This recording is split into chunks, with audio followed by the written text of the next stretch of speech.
行在内州。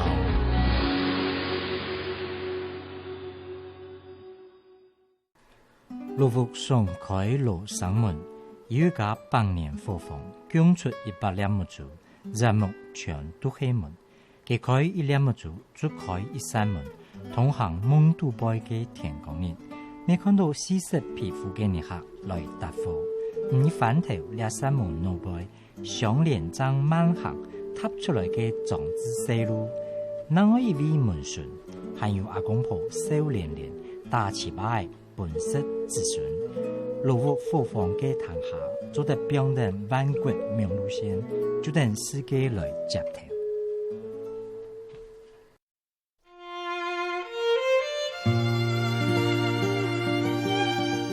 我们来到这个客家的百年三合院哈，其实它最精彩的部分哈，就是正面这个立面啊，在这个立面上面哈，其实它不管是石雕、木雕、泥塑、砖雕或砖砌，甚至上面的剪黏这些飞檐，从这些很多点点滴滴的细节哈，你都可以看得出来，我们客家祖先哈，这个想要传递给我们的价值。在新竹县境内有不少的限定历史古迹，关西镇上的罗屋书院是最具代表性的建筑之一，也是游客来到关西必定造访的景点。百年客家三合院门面墙上以各种材质工法建造而成的雕刻品，让人目不暇接。每一砖每一瓦都蕴含着老祖先的智慧，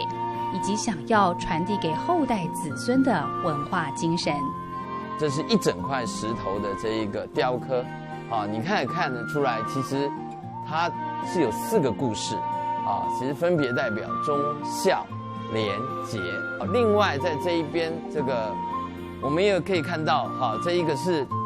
四聘图，所谓四聘图就是4个上位者。他为了求得贤才，礼贤下士的故事。屋梁上的木雕不仅雕工细致，寓意更是深远。2对鼠闹金瓜，意味着儿孙满堂，多富贵。这个前鼠它就是带财那老鼠其实它也有很强的生育繁殖能力。那后面老鼠它附在一个南瓜的上面那其实这个南瓜的话，其实它本身它剖开也是有很多籽那南瓜本身它原本的颜色也是，就是属于黄色、金黄色所以这个鼠闹金瓜它就是象征的多子多孙、多富贵罗氏祖先将齐家为人处事等精神完整地保留在百年建筑的每一项细节当中。其中最核心的价值是门上的这8个大字。祖先很重要的，他要表达一个核心的一个价值其实他就在大门上面他就留了这8个字就是为善最乐，积德当先善跟德才是最重要的。其实罗屋书院正式的名称叫做关西豫章堂罗屋书院，地方人士叫它做河背大树下新屋，属于上南片庄罗姓家族所有。罗家在这块土地上居住屯垦已经有200-300年的历史了，算是关西人数最多的单姓聚落建筑群。来到罗屋书院你从这个堂号豫章堂其实在这3个字，其实它所代表的意思其实就是江西南昌。我们就是从江西这边一直在迁徙我们客家人这样一直迁徙然后辗转我们又来到台湾那当然这个来到台湾就来到了我们这个上南片。罗屋书院大约在100年前兴建完成，最早是罗姓家族的私人住宅，后来大户人家为了方便家族子孙受教育，于是利用正厅等公共空间，成了家族的私塾。在这个私宅里面，它有作为教育的功能使用，所以有请汉学老师就在这一个正厅的这样一个空间那就是摆这个板凳这样横向老师可能就在这边教授那所以这个环境其实确实没有很大，所以有可能他这个排有一些孩子可能他会挤在门边。只不过百年三合院随着时光的流逝，逐渐被人们遗忘。直到罗屋书院的第5代子孙罗世龙看着这一栋保存完整、充满故事的老家被漠视荒废，他无法接受。因此在2013年，罗世龙抱持着守护古迹的心情返乡，花了9个月的时间整理修复，才让民众有机会目睹这一栋充满故事的文化宝藏。其实我会回乡回到自己的家乡，其实最主要就是因为这间老房子。以前小时候还不知道那么深刻的感觉，它的特殊或特别或那个意义。但是随着年纪的一直增长，就觉得这个房子应该是要留下去。罗世龙原本在台北有着稳定的工作，因为他无法忘怀儿时曾经在三合院玩耍的回忆，更担心罗家这座充满文化意义的古迹最终会在时代变迁下而消失。在亲友一度不看好的压力下，他坚持返乡，试图活化百年老家，守护这一栋承载着家族回忆的珍贵资产。其实我是自己要回来的其实长辈们甚至我父亲他都很担心，那时候要回来的时候他说，你担心请问你回来要做什么你要怎么生活，你有孩子你有老婆，这些家你要怎么养，这样的情境，然后把一个安稳的工作辞掉，其实那时候就是可以做一种比拟，好像在坐飞机坐得很舒服，然后你突然就站起来，然后就把那个跳伞的那个伞具就背起来，然后跟空服员说麻烦门打开，我要跳出去了。真的有那么一份味道，因为你不知道，坦白讲那时候回来不可能准备好的啦，你也不知道什么叫准备好，因为前面的路你根本都不知道。返乡后的罗世龙经常一个人背着相机走过田园小桥，记录着家乡的晨昏田野的美景，也思考着书院的下一步该往哪儿走。他以罗屋书院作为据点，希望这里能成为关西在地产业的交流平台。罗世龙把以前家族居住的空间改造为民宿，在2015年正式开放游客预约入住，让来到关西的旅人能有机会体验百年老宅的宁静，细细品味老三合院的慢活氛围。我们现在呢，就是把这一个空间呢，我们要继续把它活化继续把它保存那我们就有这一个做民宿的这样一个部分让这一个来到这一个地方的朋友他们可以来体验这个生活客家人的一种居家生活方式。如果是住5星饭店，到哪里都很好找，但是如果现在要找这种老宅，其实已经越来越难有机会让你去体验。而且我刚走进来罗屋书院这边，就是整个外墙然后主建体其实都维护得很完整。开放罗屋书院，让更多年轻人能够体验老宅的氛围。只不过罗世龙还有另一项远大的梦想，他正在寻找客家童谣、诗词等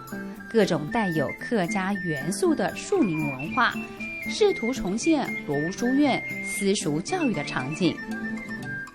人一講講做硬講，路到鹹菜來做堂，日文翻兩文堂，說到昌都前面堂。一講講作比堂，做到立馬來做堂，日文照兩文堂，說到最是衰病講。其實我們是有希望它能夠恢復它過去作為私塾、作為學堂，就是有教育這個功能的事情，不管是做啟拔或者是客家詩這樣的一個，或者童詩這樣子的活動甚至帶一點這個品茶或這些，就是跟這個土地上這個是真的，這都是這個實實在在的這個周邊的這些事情，我們去做連結也相關的然後讓大家不管是去認識這個環境去認識這個文化，然後把這個東西這個繼續傳承下去，繼續保存。望见阿媽在三夫小前台，講到碰風時其實最害害。那這一段原因主要是說媒人婆，現在來講大家都是變媒人嘛，請個阿姨請個姑姑來嘛。那以前媒人是一個禮，那個媒人禮的話，他就像鴨子嘴，要很會講，嘎嘎嘎一直在講。那講的話怎樣，口袋裡面才有錢，三夫就前台。然後他講到那個媒人婆都是會碰風嘛，所以講嗰個碰風時其實最害害，就嘴巴就一直想要講，嘴巴很癢，想一直講。经常来到罗屋书院向游客们分享客家童谣的是关西人赖传庄，返乡生活已经有20年了。当年因为看到自己的孩子住在都市里，缺少接触大自然的机会，于是他决定带着全家返回关西定居。我们自己也是在这个环境里面长大，关西还算是个好山好水，有水有山。对，童年就是一个快乐的童年。我想孩子不应该只有在所以安亲班里面过日子，所以我就觉得说应该让孩子有一个快乐童年。我觉得也要跟他有一个共同的生活记忆。双来头爸爸都双满，那个音你就慢慢会念。他虽然用整句，但里面的很多的名字也很多的动词。就是有一些我觉得关键字还是会用客家话，就譬如说催促小孩啊，就是撒撒。撒掉，就是类似那种，就是还是会用客家话。我听不懂，像我妹说的0分，应该有1分到2分吧？至少对啦，至少1-2分啦。我完全不懂。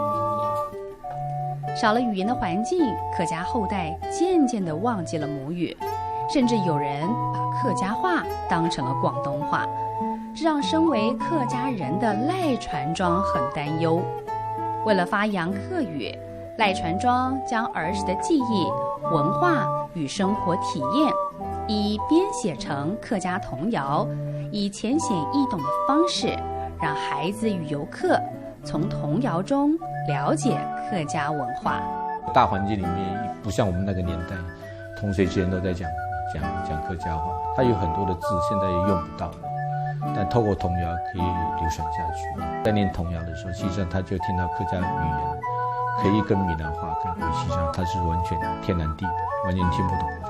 语言，也代表台湾是一个很丰富多元的一个地方。其实我某种程度上面，我是觉得说，你那个地方来到客家村，就要听一下客家话。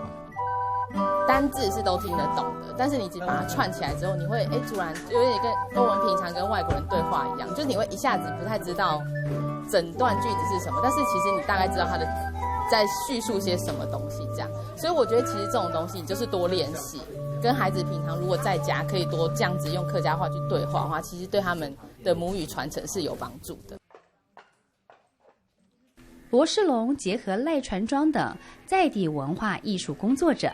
在大家共同的努力下，让罗屋书院成为关西镇上近年来游客必访的景点，更企图延伸旅人停留小镇的时间，在古迹建筑里住上一晚，聆听诗歌，体验茶席，还有历史导览，因此吸引不少游客慕名而来。当然，这个罗家书院，当然对关系来讲是以前是一个大户人家，他曾经也变成一个书院过，代表说他基本上他的精神是一种开放的，所以彼此都有共好了。那另一方面，就是因为他这个是一个很好的平台，可以让关系被看到，尽量被看到。16年前回到关西居住的关西镇乡土文化协会理事长罗公奇，和返乡的罗世龙一样，希望透过彼此的横向连结，形成一股青年力量，让关西被更多人看见。其实大家在关西做一个发展的时候，我想的就是应该是用也是求同存异这样的方式。好，那大家各自去发展各自的事业，好，觉得这样子对关系有利。但是碰到比较大的议题的时候，大家能够结合在一起，去把关系做一个推广，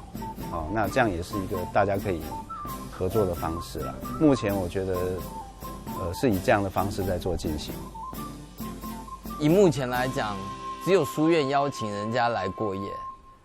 那之后是不是有可能每一户都邀请人家来过夜？离台北都会不远的一个距离，你可以享受这个1天到2天的淳朴客庄的小镇生活啊。其实如果这样的话，其实这当然是希望未来就是变成这样，大家共好，然后大家都可以在这边，外地人可以享受到农村的生活，然后本地人又可以有一些生计，然后就是一个善性的循环。从返乡守护百年三合院开始，罗仕龙除了期盼罗屋书院回复过去扮演私塾的教育角色，更希望串起关西在地的人力资源，结合年轻世代一起打拼。透过古宅诉说着关西的人文历史，将小镇之美呈现在每一位造访的旅人面前。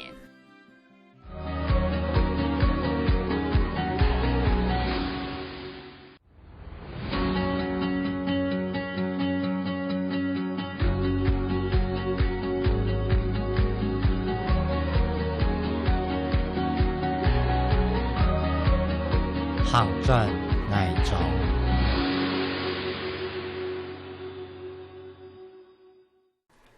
陸福送開羅省門，有家百年貨房，供出100輛木柱，日木全都黑門。佢開1輛木柱，足開1扇門，通行蒙都杯嘅田港人。你看到絲色皮膚嘅人客來搭貨，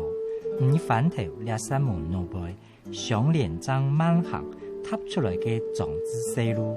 那我一位門順，還有阿公婆笑連連，大起擺本色子孫，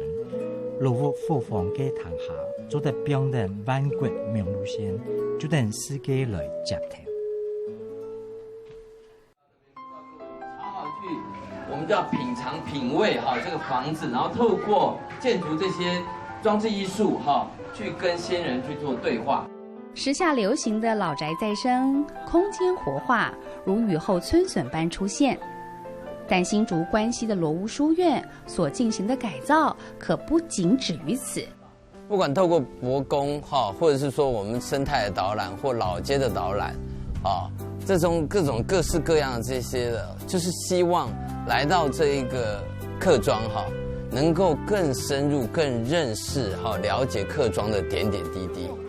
書院管理人羅仕龍將百年老宅化身為關西在地的藝文推廣平台，以書院為起點，串聯小鎮的在地活動，形成點、線、面的文化復興產業。你做一個老屋的保存跟活化，你今天只有做你自己的三合院，其實我覺得那可能會很容易遇到瓶頸。期望未來我們有好多的點然後在這個點之間的一個串聯連成線，然後線跟線連成面能夠讓大家就是能夠在我們這個關西的客莊小鎮能夠有一個悠然寧靜的生活。就像韓國實境節目《一日三餐》，跑遍偏鄉地區，巧妙地結合各地文化建築與在地食材的概念。這幾年來，羅屋書院推動的藝文活動，各種主題的小旅行，也有着異曲同工之妙。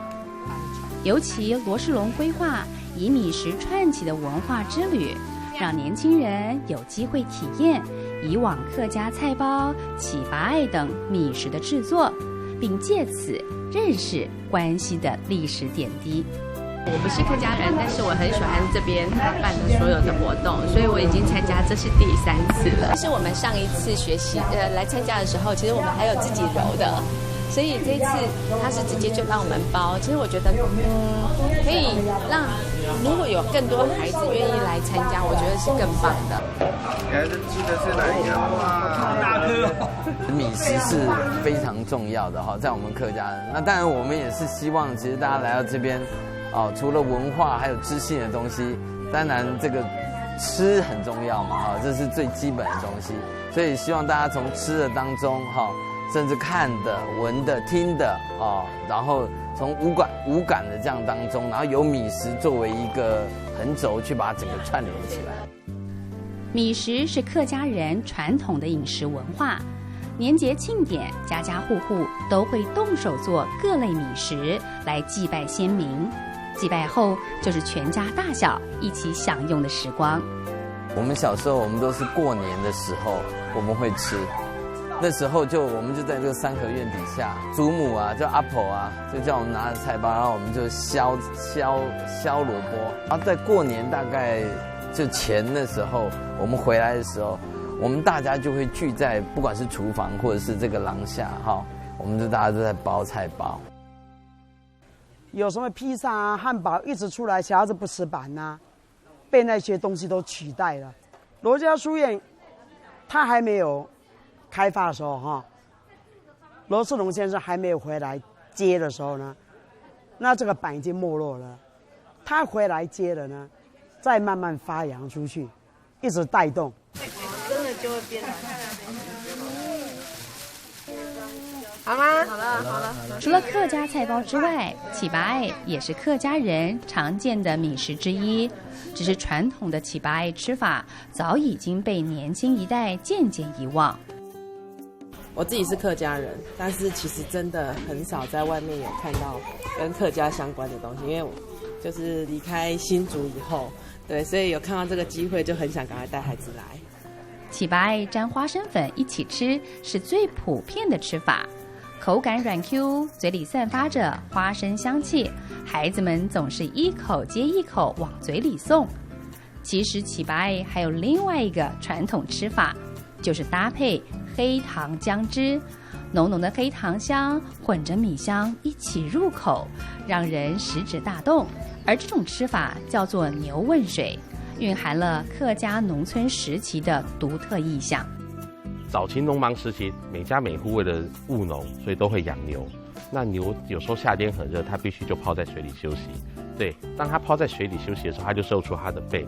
那我们挤一坨马吉加一个碗，里面有黑糖水，这样放进去，好像就是牛在休息的时候，它的背裸露在水面上这样子，所以才有牛问水这种东西出来。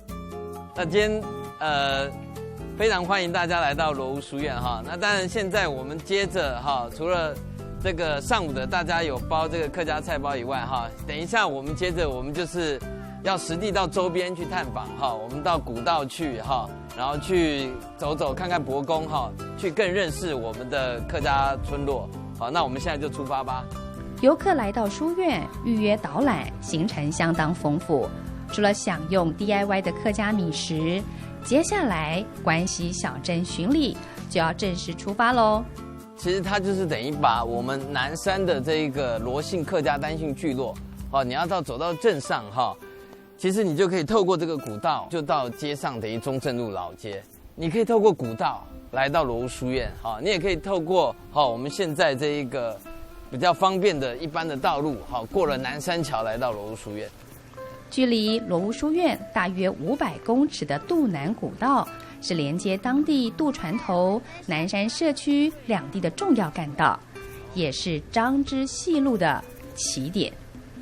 罗世龙多年前在地方的田野调查中，发现这条上南片庄进出的主要道路，深入探访发现，小道记载着许多祖先们重要的历史轨迹。渡南古道在关西镇南山社区乡土文化协会和千里步道协会等积极修整下，才能重见天日。不同于行走在柏油路上，罗世龙带着游客穿梭古道，仿佛穿越古今，造访的旅人能够体会祖先们的生活点滴。像我们这个渡南古道哈，就是其实它以前对于我们罗家庄来讲哈，它就是一个交通的一个道路了。像这边哈，它这个有柚子树哈，这个柚叶哈，我们包的传统的这个客家菜包哈，过去也都是用这一个哈来垫在我们的菜包底下，让那个香味哈可以这个吃到这一个整个皮上面哈，所以吃起来那个风味会更丰富。我们为什么短短600公尺的渡南古道，不仅是早期的交通要道，仔细寻找，你还能看见先民们生活的痕迹。从这个墙面哈，这些石器，你都可以看得出来，就是早期的时候，这个我们客家就是在这边哈就地取材，然后堆砌出来这样的，曾经有这个大量使用的这样一个痕迹哈。那但以前这边可能是果园，或许是住家，好，但是因为时间现在久远了，其实都现在就看起来就是比较就已经荒废了。带着游客走出罗屋书院，探访先民留下的历史痕迹。罗世龙赋予书院的教育任务不局限在静态活动，他将大地书院的想法融入，期盼循着先人的脚步，能够更深入了解关西的每一个角落。其实中长期的话，真的其实可以恢复，让这个三合院变成它如同它以前一样，作为学校这件事情，就是教育这件事情，啊，那但是这个教育的话，我们就所谓的，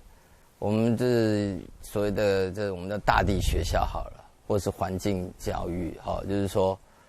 我们这个教育是跟这个土地是有关系的，是有连结的，啊，然后我们可以透过认识这个土地，保存这个文化，然后甚至它可以去发扬。为了让游客深入认识关西风土与人文，罗世龙不断地发想鬼点子，用不同的主题吸引旅客回流，让你每一次造访都能够体验到不同的客家文化。就以这个伯公来讲的话，它就是我们这边罗家庄进庄的这一个入口，所以它这一个伯公就是在保护着我们这个整个庄的一个这个等于是平安啊。像是寻找伯公也是小旅行的活动之一。客家人祭祀伯公的习惯类似土地公，在关西小镇的许多角落都可以看到伯公以不同的形式存在。田中的伯公的话，其实它主要的功能就是主要是能够期许这个能够保佑这个农夫在那边种田能够大丰收哈，能够这个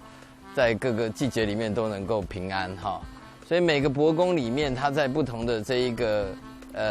它不同的点哈，不同的位置，其实它可能所代表的意涵跟意义跟那个是不一样的。拿着相机一一记录存在于不同地点的伯公，罗世龙试图将他生活的关系加入小旅行的体验中，希望游客在镇上寻找走动的过程，认识关西小镇的全貌。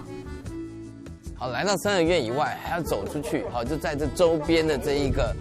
附近，好走一走，去了解伯公信仰对于客家人的这一种生活的哈这么基础的这些东西哦，去了解老街，它跟这一个整个城市聚落哈，跟这一个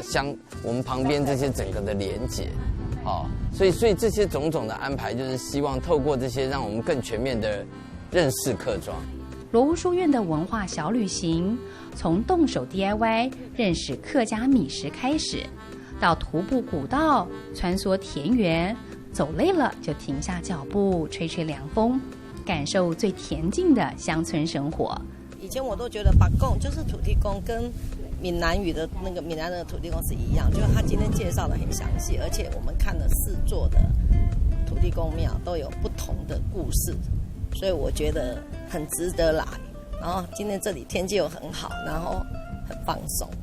蓝天白云，一大片的绿，好舒服。关西小镇得天独厚的地理位置，在幅员不大的范围里，汇集了自然风光与历史文化特色。